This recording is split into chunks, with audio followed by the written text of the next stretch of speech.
All right, so tell them what we're doing. Tell them we're chasing down some So wiring. we had an ABS light, right? Yeah. And right now we're At the first repairing the 2 butt harness. connectors. Then we're at the next butt connector. Yeah, we're repairing wait. the harness that was previously repaired and obviously not done very well. Oh wait. 6 butt connectors to fix 1 wire harness. Does that make any sense? Not at all. Oh my god. I guess they ran a wire, realized it was too short, and they wanted to route it differently. Oh fucking god. I But don't. instead of redoing it, they Yeah, so we're gonna do it the right way.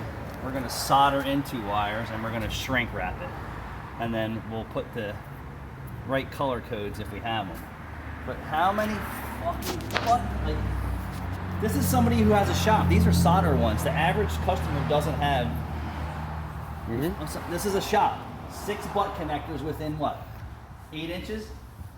Oh my god. yeah.